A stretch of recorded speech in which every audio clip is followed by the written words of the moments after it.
because we haven't done everything we've needed to do on this one, it is not time to throw it out.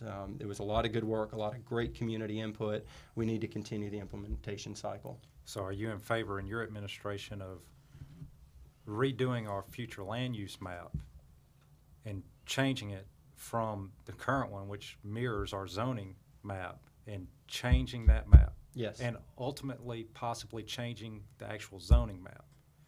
You know, clearly from a future land use map, and that's what I'm most comfortable with, because once you then, so yes, short answer is yes. We need to make sure that that entire area is not strip malls or some definition of commercial. This is a landscape that is a true treasure for our community out on the bypass. So our future land use map should reflect what our community goals are there. From a zoning standpoint, that is something that they will utilize to make determinations of, is it appropriate for rezoning based on that future land use map. So if I understand you correctly, basically go back to a future land use map that looked very similar to the one Shelley Johnstone originally proposed previous administration, that this administration had the public hearings on, public went a little bit crazy on, and the board folded up like a cheap suit and went straight with the zoning map, and go back to that map.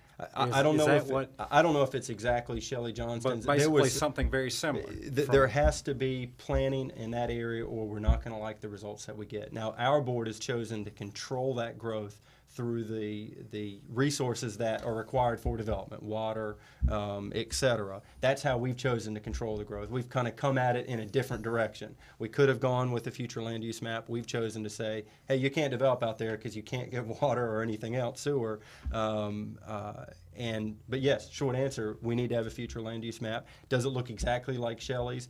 She had very similar. She had this idea of development. Exactly. And as you look around successful areas, they do plan for that growth. Right. And I believe in, you have higher intensity at the intersections, and then you fan those out. And yes, you create winners and losers when you do that. You have to look at what's good for the community.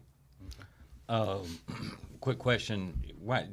And my homework could be wrong because it was done the other night, late before the plug was pulled. But why did you vote against the electric department building? I think I saw that you had written that, and I think you have to understand. Well, and you do understand. Right. There's many votes associated with any individual project. I think what you were pointing at, assuming you had looked at that, was a procedural vote as opposed to an actual program. However, I did have strong concerns about borrowing $3 million years in advance of when we could actually spend it, and that's exactly what happened. And I believe that you borrow money closer to when you're actually going to use that money, so that you're not paying interest during that time period. And in fact, the school bond has had the opportunity to issue the remaining less than $10 million, and they've said the exact same thing. We don't need it yet. We're not going to issue those bonds. In my mind, that's just good fiscal sense. Even if the time when they were going to issue them was a good time from a bond market standpoint? It's a complete guess, and in fact, we've seen since that time that rates have fallen. Now, I didn't have a crystal ball when I said that. And I clearly didn't have a crystal ball. Things have actually dropped since that time, but my concern was then we are not close to doing a building, and as it turned out, it took almost 2.5 years to break ground. So that's why. But it wasn't location or anything like that. Absolutely not. Our location was right. You will be amazed at this building. It's going to have a drive-through. It is going to be a building that we can be proud of, and that is, as much as I talk about a new city hall, it's the electric department that our new residents go to for the first time. It is going to reflect in the architect who did the work. It's going to reflect a progressive Starkville that we're going to be proud of. What's the one thing Dan Camp will most be remembered for? Well, first of all, Dan Camp is a friend of mine. He's been a visionary. I think what I would like for his legacy to be is a successful cotton mills project. This is a project that has the opportunity to transform Starkville as well as the university, add almost $200 million to our tax rolls. He has worked incredibly hard to take that from an idea stage and working with those developers, working with the state. That's what I think my idea of his legacy will be, and what I hope that he'll be remembered for is cotton mills. And we'll come back to cotton mills. What's the one thing that the biggest mistake he's made? it's a question because I've certainly made a number of mistakes. I think that there was a translation, or there was a time going from private business where he was incredibly successful as being a visionary, and he also made a reputation of proving people wrong. Coming into City Hall, it's a different game. You actually succeed by bringing people together, and I think that it took him a little longer to realize that than he would have liked. Cotton Mill District, are they asking too much of the city, or is the city giving up too much both through the TIF and some other things that are being asked of it? Yeah, in my mind, the city has done everything that it can to bring this project to fruition. You look at the TIF bonding, we're talking about a 10-year payback. Would I prefer to recruit industry, recruit a shopping mall like this without having to provide incentives? Absolutely. The reality of the game is that's part of doing business today. I don't think we're giving up too much. Are you concerned about the percentages of the sale and property taxes that are in the TIF that are being given up?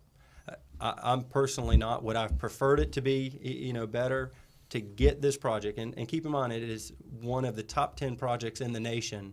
You have to be part of this. When we brought in Severcore, there was an incredible tax package. Same thing for Tupelo, same thing for Nissan. This is how the economic development world works today. Would I prefer them to just say, hey, come to Starkville, we're great.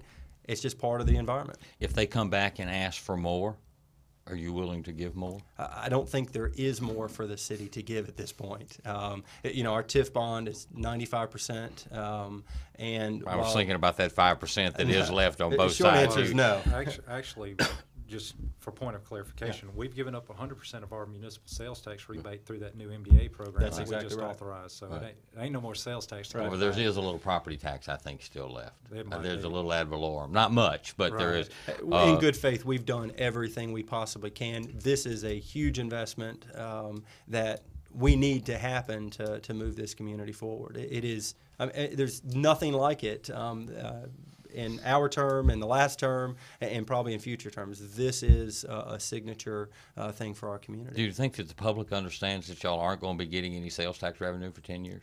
I would certainly hope so, but what I think people in the community are looking at are the 1,000 permanent jobs that it brings, the many thousands of construction jobs that it brings. That's what I'm hearing people talk about. People have asking me as I've been knocking on the door to door, how do I get an application to put in at cotton mills? That's what I'm hearing people talk about.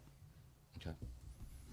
Just other than the times that you voted against my position on the Board of Aldermen, what other mistakes have you made? I mean, since we're following up asking what Dan's biggest mistake was. There's no question, it is a learning process. And when I look at qualifications to be mayor, you obviously look at the private sector, and I have 8 years of managerial experience in a Fortune 50. I'm now a small business owner, so I really understand the difficulties in making payroll and making things work in this environment. But in the city itself, the 4 years that I've spent as budget chair, getting to know the department heads, without that experience, I don't know how you can run a city, and I certainly don't know how you do that with a minimum of 4 new aldermen. I know that there were times when, while I'm talking about consensus building today, that I had the same approach that others had, that it's going to be my way or the highway, and I learned very quickly that's not how it works. And I learned very quickly that what I represented in Ward 5, these north side neighborhoods, that was not the only voice in the city. And so there were times that I, especially early in the term, that I didn't see that. I'm very proud of what we collectively accomplished. And where I see we succeeded was in things where we actually did bring the community together. The smoking ordinance is a great example where not only did we have the groundswell of support, but then bringing in, and this was your suggestion, let's bring in the stakeholders and let's have the bars and restaurants, the health activists, the students, let's have them all sit down together and let's craft something that works. When we've done that, we succeeded. When we haven't done that, we failed. Give me one example. You talk about initiatives. Give me one example of an initiative that you've led from start to finish on that's involved something significant, money, something that's a hallmark of your leadership on the board for the past 3.5 years. Well, obviously the budget is something we've already covered, and being budget chair, that is the process, starting from the beginning, getting the consensus to get them passed. But the thing that I hope that will be my legacy from these 4 years will be the work that we've done in improving accessibility for our community.